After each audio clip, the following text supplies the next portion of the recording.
Récemment, dans le podcast Side B, j'ai dit que le rap français se rapprochait du rap US en termes de niveau, mais que le rap US avait toujours des meilleurs projets ces dernières années.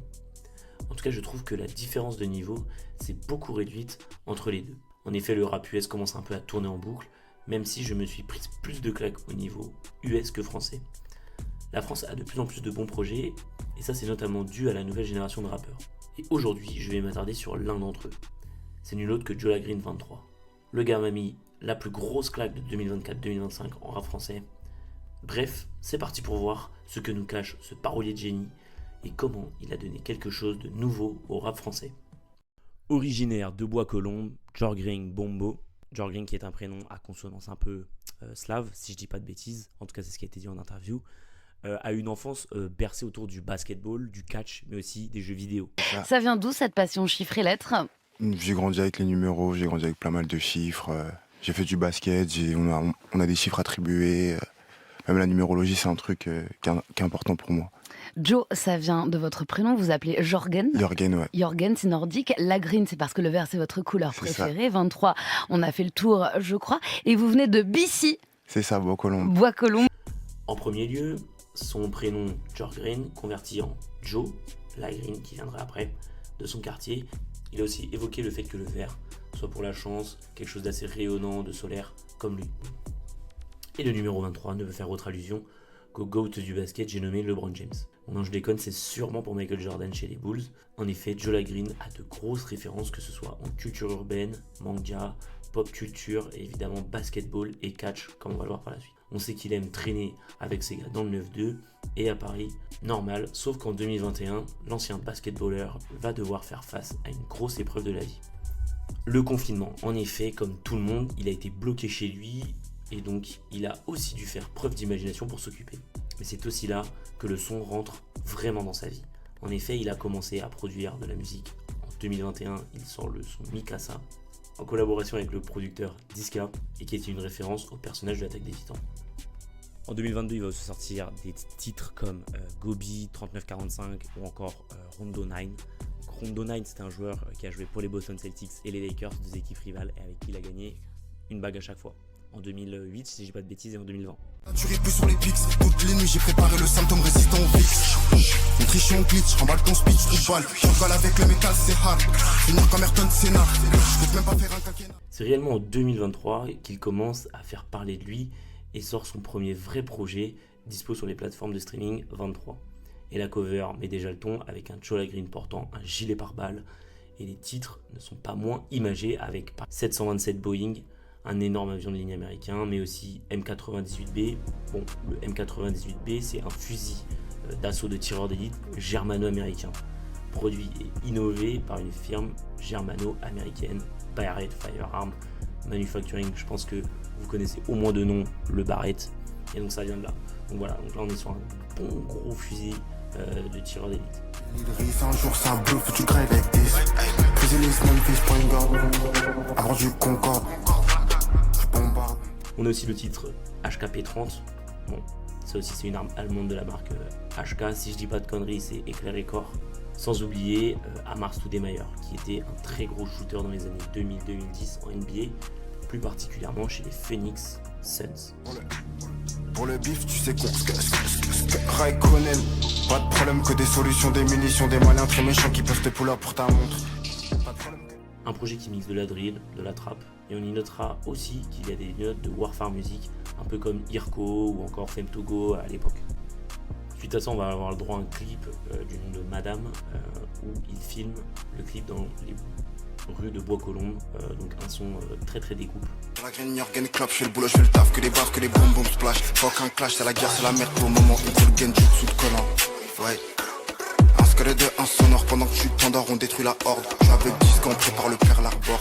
MOD hardcore max. Je vous conseille, de toute façon je vous mets des extraits, mais je pense que le déclic se fait quand il intègre la mixtape de la célèbre émission anglaise Next Up, qui fait découvrir beaucoup de rappeurs au UK, sauf que depuis quelques années, ils essayent de s'internationaliser et ils vont faire une mixtape française. Dans cette mixtape, on retrouve des personnes comme Kershak, Django, encore Samdam, et donc Joe La Green en fait également partie. Et puis je peux vous dire qu'il est bouillant de fou. Découpe la prod à la Zabouza Momoshiki, pas d'amis. Elle me fait la Niki pour un beau merde. Dans quel monde on mais j'ai cramé la vie. Baissez la vitre, Rodavanok, Smile. Fuck cette vie, j'pas 37 vies, mais je vis comme si. Wisconsin. Spin, spin, spin, spin, spin. Dans la dream. Bref, la pépite de Bois Colombes arrive en grande pompe. On peut aussi noter qu'il va notamment placer 6 morceaux au total sur les 2 projets de son pote 410 et les feats sont plutôt pas mal, surtout le son Wisconsin qui moi est mon préféré. Les pictures, mais bon pourtant c'est plus la dictature. Comme le roi Arthur, j'assure la sécurité des miens. Contre-attaque comme les Vietnamiens. Je me prends pour Ho Chi Minh, Big Dream, capitaine de la Dream Team. Il y a un producteur qui va le repérer, qui n'est autre que Metro Booming. La blague ne va pas prendre, je le sais très bien, mais c'est pas grave. En vérité, c'est Kosei, le même Kosei qui a fait l'album en commun avec La Fève. Donc voilà, c'est lui qui va le repérer. Ils vont faire un très bon album. L'EP 888-823 est un banger entre drill et warfare music. On a aussi de la trap qui s'immisce dedans. On est servi, le jeune prodige de Boaco va nous régaler avec des prods superbes. De la part de Kosei, on est servi. Et comme dans l'épisode 23, les noms sont assez explicites. Big Panzer, qui est un char d'assaut qui date des temps des 2 premières guerres mondiales. Je connais déjà ce boulot avant tout mon négro. Je sais qu'il bête devant le 9, mais il fait le giban. Tous les jours je pense correct, j'ai plus de sentiments. Malgré y a trop de no-go. Mais pas seulement, il y a aussi le son War. Bon bah là, tout est dans le nom. Hein. La fois il va même faire les miss, je suis juste après combo qui me bosse, celui qui me voit, il continue encore, mais il sait que j'aime pas ça. Je tape dans ma tête sans bazar, je vais mal, mais j'ai rien de la sabre. Ou encore des sons qui font référence à l'IA comme Dali. Il fait beaucoup de références à ça dans ses sons. C'est un projet de zinzin que j'ai adoré écouter et découvrir un peu après les autres. Mais c'est en 2023 qu'il va vraiment sortir le projet qui va le propulser. En référence à un jeu très connu, il sort le projet Recherche et Destruction, un mode de jeu de Call of Duty, je pense que vous connaissez tous. Le projet est très chaud. Bon, personnellement, je vais pas tergiverser, c'est mon projet préféré. Et les feats comme avec Wallace Cleaver, le mec est assez chaud, mais on a aussi Benny the Butcher, un ricain à l'ancienne. Et il y a 12 sons dans ce projet, dans la continuité de ce qu'il proposait déjà.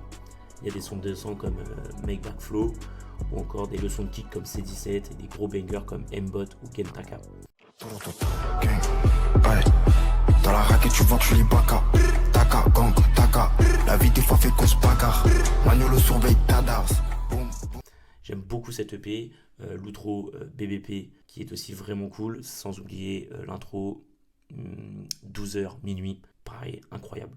J'ai plus beaucoup de temps, mais lui les balles, tu sais qu'il a mal. J'ai vu mais les crochets comme Francis Ngannou.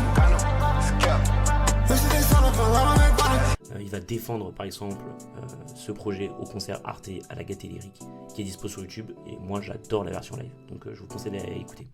Hey, je voulais lui dire mais comment les rêves de mon escorte, je me rêve big et K. Beaucoup de boucs bizarres, laisse notre vie dans la grille, deviens pas qui ça. Suite à ça, il va aussi sortir un album ou projet, je sais plus, qui s'appelle 99XP, qui fait encore référence aux jeux vidéo. Quand tu prends 99XP, tu montes de level, donc c'était pour dire qu'il a passé un step. Et le projet est vraiment pas mal, on en discute maintenant. Je pense à des sons comme 1, 2, 3 Soleil avec Adèle Castillon qui est pas mal du tout. Aussi l'intro qui est folle. J'aime beaucoup Brick by Brick. Et aussi sans oublier Slide. Voilà, juste après, il a fait un color pour promouvoir son album qui était 360 Trickshot, son de malade mental. La version colors est bien meilleure, je trouve. Et il y a peut-être des personnes qui vont dire que le color n'est pas réussi. Moi, je trouve que c'est un banger. C'est une dinguerie en fait. C'est une dinguerie. Faut le dire, la version Colors est incroyable et je la préfère largement à celle de l'album. Comme ton daron le DG, viens pas trop me faire chier sur ça, ça vient d'un coup t'es pas prêt pour l'embuscade. J'ai plus livre à gare du stade, vu sur l'esplanade, je suis le boss de Paname. T'inquiète pas que le mur on l'escalade, il me devait escalable, je localise ça, loc. Faut aussi dire sur cette anecdote, dans une interview, il a dit qu'il a jamais réussi de trickshot, mais qu'il aimait beaucoup les trucs de Call of Duty. D'ailleurs, Call of Duty va le SO sur un tweet de Colors. Pas du tout, même si je suis fasciné par les trickshots, 360 trickshots, je sais pas faire des trickshots. 360 degrés sur moi-même, je fais mon trickshot. Tu vois, c'est des trucs genre, j'ai tellement envie de savoir comment ça se passe. Genre j'ai des potes à moi, ils font des trickshots, je suis en mode, ouais, gros, c'est quoi ce truc là? Tu viens de me tuer comme ça là, bon c'est grave. Call of, ils t'ont fait une dédicace il y a pas longtemps là, sur Twitter. Sur Twitter, ouais. Big love. Hein. Ah ouais, je pense qu'ils ont capté que j'étais un petit fan de Call of et tout, tu vois, que c'était mon monde. Même 360 trickshots, je sais pas le titre, faut aller le chercher, tu vois. Faut aller chercher, c'est pas tout le monde, je pense, qui sait ce que ça veut dire, qui sait ce que ça comporte et tout, donc Un album qui avait vraiment fait monter un step Joe Green.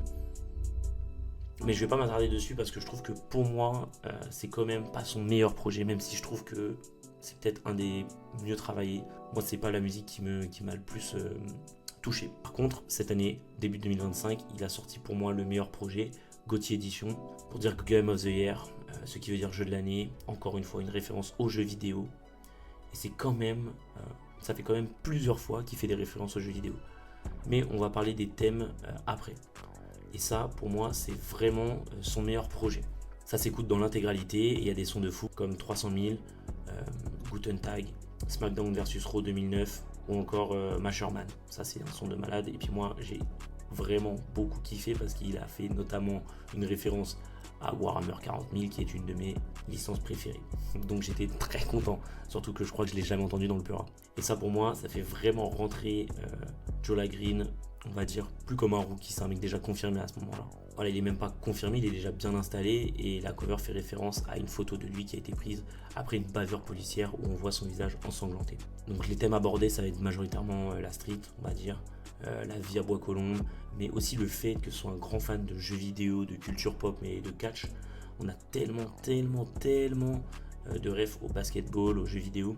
Comment ça se fait que tu parles autant de jeux vidéo dans ta musique? Parce que j'ai baigné dedans, gros. Est-ce que tu connais l'histoire du que met dans Sleeping Dog?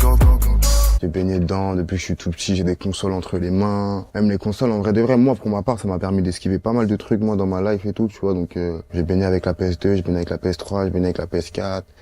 Aujourd'hui, on a la PS5, j'ai eu la PSP, j'ai eu la PS Vita. Aujourd'hui, j'ai la Steam Deck. J'aime trop ce monde-là, tu vois.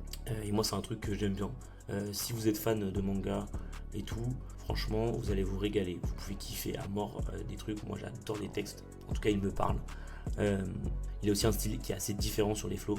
En effet, on le voit poser sur des prods qui peuvent être assez rapides de manière générale. Mais surtout le fait de répéter parfois des syllabes en fin de phrase ou alors de couper ses phrases en deux ou même de s'arrêter et de se poser un moment. Ça, j'ai remarqué qu'il le fait assez souvent. Mais moi, ça me dérange pas, j'aime beaucoup.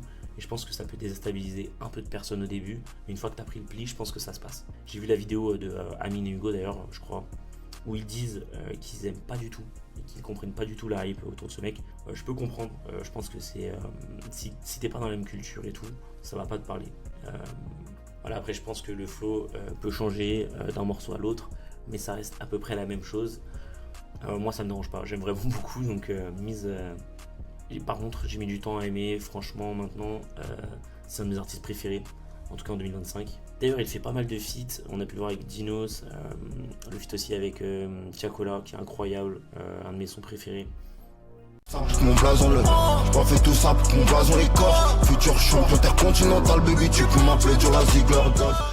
On a pu aussi noter, là il y a pas longtemps, il a sorti un feat avec Solalune, incroyable. Donc vraiment je vous conseille d'écouter ce mec, il est très chaud.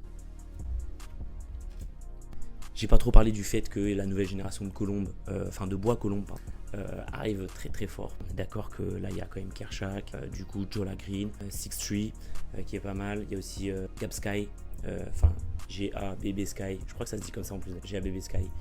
Voilà, ça je pense que c'est des mecs plutôt chauds qui arrivent et ils sont super forts sur scène notamment. Il faut rester attentif. Et pour la fin, je vous propose un petit jeu les frères. Donc Jola Green adore s'inventer des personnalités, adore, il s'invente pas en fait. Il dit Jola Green suivi de quelque chose. Et donc voilà, petit jeu, je vais vous mettre, essayer de trouver en avance. Putain, pourquoi j'arrive pas à expliquer, je suis un golemon quoi. Bref, vous allez comprendre très vite. Je vous mets un Jola Green et vous devez deviner la personnalité dont il a dit dans ce texte. Bref, voilà les brothers, j'espère que vous avez kiffé la vidéo. Moi j'ai adoré, c'est toujours un des artistes que j'adore, Jola Green. Et de toute façon, je ne fais que des personnes que j'aime. Sauf peut-être, attention à la suite, j'ai écrit une vidéo sur un mec que j'aime pas, donc Bélec. Et voilà, et donc n'hésitez pas à lâcher un like, un com, à partager si vous vous sentez vraiment d'âme très charitable. Et puis on se voit normalement soit la semaine prochaine, soit dans 2 semaines. Tout dépend niveau montage parce que là je prépare une très grosse vidéo pour l'arrivée de l'été. Voilà, ah oui.